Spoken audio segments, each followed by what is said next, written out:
სალამი მოგესალმებით, ვაგრძელებთ ჯონ მაკარტურის საუბრების ქართულ ენაზე ატვირთვას, ეს არის ბიბლიური კითხვები და პასუხები. ჩვენ გადავედით 53 ნაწილზე და შემდეგ კითხვას სვავს ებრაელი კაცი. ძალიან საინტერესოა, საღამო მშვიდობისა პასტორ მაკარტურ, უბრალოდ მინდა მადლობა გადაგიხადოთ ჭეშმარიტების ერთგული სწავლებისათვის. არაფრის. მაქვს ორნაწილიანი კითხვა და ჯონ მაკარტური ეკითხა, რა ქვიათ?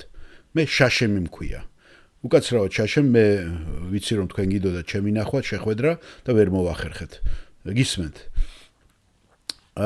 და შაშემი ამბობს, მე ჩემი დედის მხრიდან ბაბუა რაბინი იყო. მე არ მიყვებოდი რელიგიას და ეს ავტომატურად მაქცევდა მე ებრაელად. რას ნიშნავს იყო ქრისტეს შემდგომ რჩეული ქრისტეს წინა პერიოდში? ანუ მას აინტერესებს ეს რომ მისი ბაბუა რო რაბინი იყო, ის ავტომატურად შეიძლება ებრაელად ჩაითვალოს და ასევე რას ნიშნავს ეს ერი რომ რჩეული იყო. და ჯონ მაკარტური პასუხობს, უბრალოდ სკოლისა, თქვენ ყავდა თუ არა ნათესავი რაბინი, არაფერ შუაშია თქვენ ებრაელობასთან. ებრაელობა იმიტომ ხართ თქვენ და ხდება რომ ებრაელი ხალის რასაში დაიბადეთ, ნაციონალურად, ასე რომ თუ ებრაელი დედისა და ებრაელი მამის შვილი ხართ, სწორია. წარმართი მამა და წარმართი დედა, როგორ არის თქვენ შემთხვევაში? მე მყავდა წარმართი მამა და ებრაელი დედა, შაშემი ეუბნება. მე ჩემს იუდაის, მაგალითად დავამწოდე არა რელიგიის მიხედვით, არამედ ნაციონალური, ანუ ებრაელობის საფუძველზე. დაახლოებით ასე იყო, თქვენ როგორც ახართ ტიმოთესთან დაკავშირებულად. გასვოთ ხომ? ტიმოთეს ყავდა წარმართი მშობელი, ებრაელი დედა და ებრაელი ბებია, რომელიც მას ბავშვობიდანვე ასწავლდნენ წმინდა წერილს. შეგიძლიათ ამტკიცოთ, რომ ებრაელები თვლიდნენ, რომ თუ ებრაელი დედა შენ ყავდა, შენ უკვე ებრაელად შეიძლებოდა რომ ჩათვლილიყავი. ამას ამბობს ბიბლია. მაგრამ ეს გონივრული ვარაუდია, რომ ნამდვილად გაქვს თქვენ პრივილეგია, რომ გაქვთ ებრაელური სისხლი, რომელიც საუკუნეების განმავლობაში თქვენთან პატრიარქებიდან გადმოედინება. ასე რომ ეს საპატიო რამაა. და მე ყოველთვის ვამბობდი, რომ შვენიერია, რომ მე შოტლანდიელი ვარ, ცოტა მაქვს გერმანული, ცოტა ინგლისური შეიძლება დავამატო, მაგრამ არ მაწყენდა ასევე ცოტა ებრაელობაც, მაგრამ ეს შესაძლებელი და პრივილეგია მე არ მქონია. მაგრამ არა უშავს, მე უკვე ქრისტეში როცა ვარ, მე იმ ჭეშმარიტებას ვიმკვიდრებ და ებრაელობს და მართლდები ქრისტეში რწმენით და ებრაელობის ყველა სარგებლით მე უკვე სარგებლობ აბრაამში გახსოვთ ეს კურთხევა როცა არის. ასე რომ დიახ რომ საბოლოო ჯამში არ აქვს მნიშვნელობა რასას, საიდან ახარ, ვისი ხარ, მნიშვნელოვანია მხოლოდ ის თუ როგორი ურთიერთობა გაქვს შენ ღმერთთან ინდივიდუალურად. და როგორც პავლე ამბობს, ყველა ებრაელი არ არისო ებრაელი და ჭეშმარიტი ამ სიტყვის გაგებით, რომ მთელი ისრაელი არ არისო ისრაელი. ეს არის სამწუხარო რეალობა, რომ ბევრი ადამიანი, ვინც მემკვიდრეობით მიიღო პატრიარქების სისხლი, თუ გნებათ რომლებიც ებრაელობის ნაწილი არიან, არ არიან ღვთისმსახურების ნაწილი. ამიტომ მათი ებრაელობა არაფერს აღარ ნიშნავს.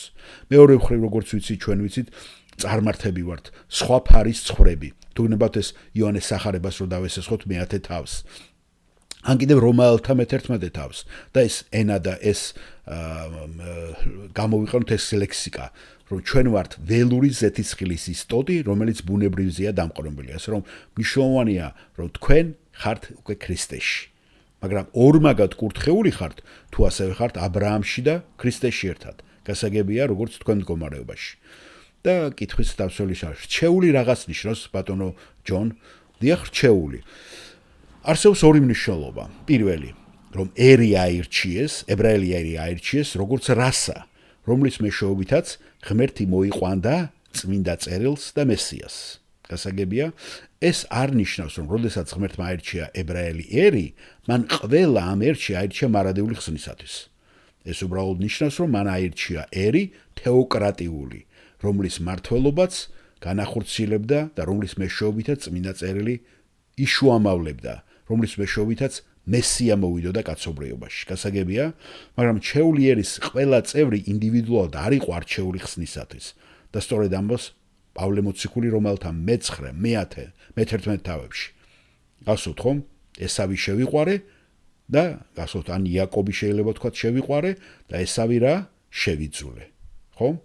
ეს ღვთის არჩევანით ხდება. ესვით ამას ამბობს ღმერთი თვითონ. მთელი ისრაელი არ არის ისრაელი. ებრაელი არის ებრაელი, რომელიც შინაგანად გულით არის და რწმენით ებრაელი. და არა გარეგნულად. რომელთა ორი გასოთ. სინოდში პავლეს ბრალდება რომელთა მეორე თავში არის მათ შესახებ, ვინც მხოლოდ გარეგნულად არიან ებრაელები და ამას არანაირი ღირებულება აღარ ქონდა ღვთის წინაშე. ამრიგად ისტორიულად ძალიან რეალური გაგებით არსებობს განცდა, რომ ღმერთმა აირჩია ისრაელი, ჩემი რჩეული, როგორც წერი, რომლის მეშვეობითაც მან გადასცა თავის დიდების გამოცხადება, წმინდა წერილები და რომლის მეშვეობითაც მან მოიყვანა მესია, რომელსაც პირველად აუწყა სახარება. ეს განსხვავება ხსნისთვის რჩეულობისაგან. ერში იყვნენ ისეთები, რომლებიც ხსნისთვის რჩეულნი, რა თქმა უნდა იყვნენ, და არიან ისეთებიც, რომლებიც ერის გარეთ დარჩნენ. და ახლა ბევრია წარმართა სამყაროში, რომლებიც მარადიული ხსნისათვის არიან ამორჩეულნიც. გასაგებია, ესე იგი, ეს არის